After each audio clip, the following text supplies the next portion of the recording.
पूरी की पूरी दुनिया एकता कपूर के टीवी सीरियल्स की तरह नहीं है। अगर बात आती है कि आज की औरत का सबसे बड़ा दुश्मन कौन है, तो कहीं ना कहीं कोई और नहीं निकलेगा, वो स्वयं की दुश्मन स्वयं ही निकलेगी। यानी कि अपने आप में इतनी सारी चीजें होती है, या जो चीजें नहीं भी होती है, जो मतलब यहाँ पर मैं कहना चाह रही हूँ कि जो खामियां उनमें नहीं भी होती हैं, तो वो क्रिएट कर लेती हैं। सो फ्रेंड्स, हर फीमेल की प्रॉब्लम होती है ओवर थिंकिंग की, यानी कि वो इतना ज़्यादा सोचती हैं, इतना ज़्यादा सोचती है। यानी कि लाइफ में अगर सब कुछ पॉजिटिव चल रहा है तो भी उनको कुछ ना कुछ सोचना होता है, ऐसा ना हो कि ये हो जाए, ऐसा ना हो कि वो हो जाए। यानी कि इसको एक एग्जाम्पल से मैं समझाना चाहूंगी। मेरी एक कलीग थी, उसकी बहुत अच्छी मैरिड लाइफ चल रही थी, सब कुछ लविंग हस्बैंड, नई नई शादी हुई थी, बट उसके बावजूद वो अपने हस्बैंड से पूछ रही है कि अगर खुदा ना खास्ता कल को मैं मर गई तो तुम क्या करोगे, क्या तुम दूसरी शादी कर लोगे?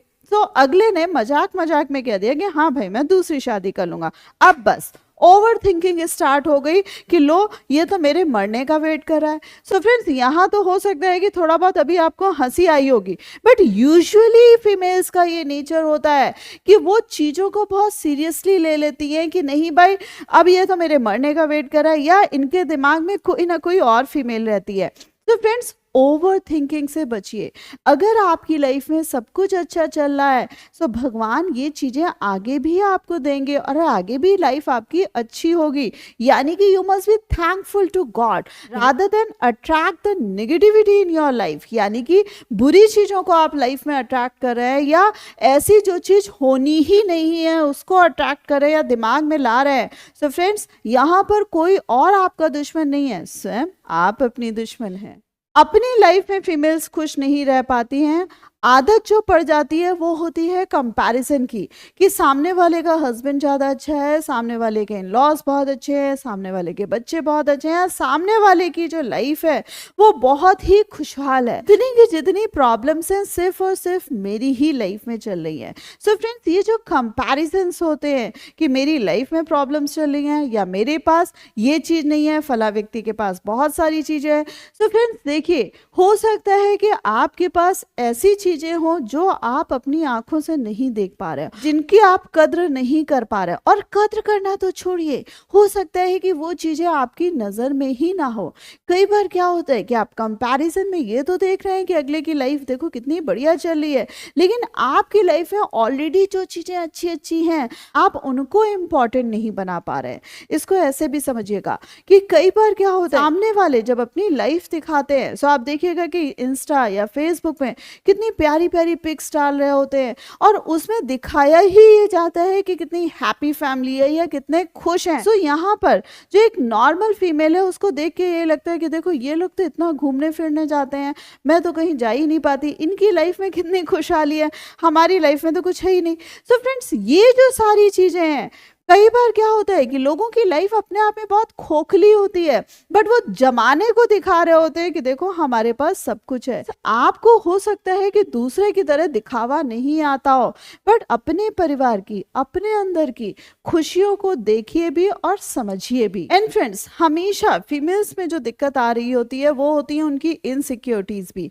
उन्हें लगता है कि उनसे कुछ छिन ना जाए, और इसके लिए वो इतना ज्यादा सेल्फिश हो जाती हैं। और आपने मेट्रो में ओल्ड एज फीमेल्स को देखा होगा, जो नहीं चल पा रही हैं वो अलग होती हैं, बट कुछ ओल्ड एज फीमेल्स जो होती हैं जब वो लेडीज कोच में एंटर कर रही होती हैं फ्रेंड्स, तो वो कोहनी मारती हुई चलती हैं, क्योंकि उनको लगता है कि वो बुजुर्ग है, किसी का धक्का ना लग जाए, नुकसान ना पहुंचा दे, इसलिए वो अपने आप में पहले से ही इतनी प्रोटेक्टिव रहती है कि वो दूसरों को ही इस तरीके से मारती हुई चलती हैं। और फ्रेंड्स, लोग अगर उनको इस तरीके से दूसरा कोई कोहनी मार दे तो वहां पर उनकी एज आ जाती है। सो फ्रेंड्स, ये इनसिक्योरिटी ही है जो उनको राइट बिहेवियर करने से रोक रही होती है। सो फ्रेंड्स, दुनिया में सब कुछ खराब नहीं हो रहा होता है, या पूरी की पूरी दुनिया एकता कपूर के टीवी सीरियल्स की तरह नहीं है।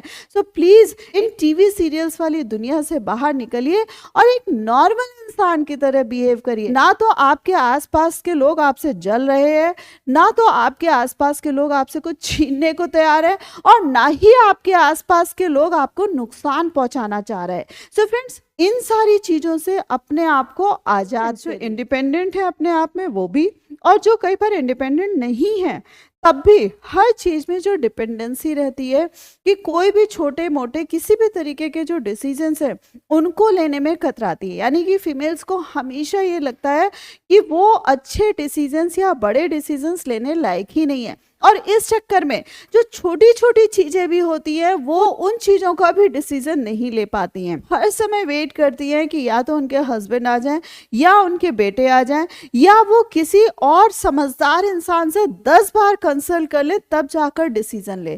तो फ्रेंड्स, आप अगर पढ़े लिखे हैं, मैं मानती हूँ कि बड़े डिसीजंस जो होते हैं वो हमें सोच समझ कर लेने चाहिए, लोगों से सलाह मशविरा करके लेने चाहिए।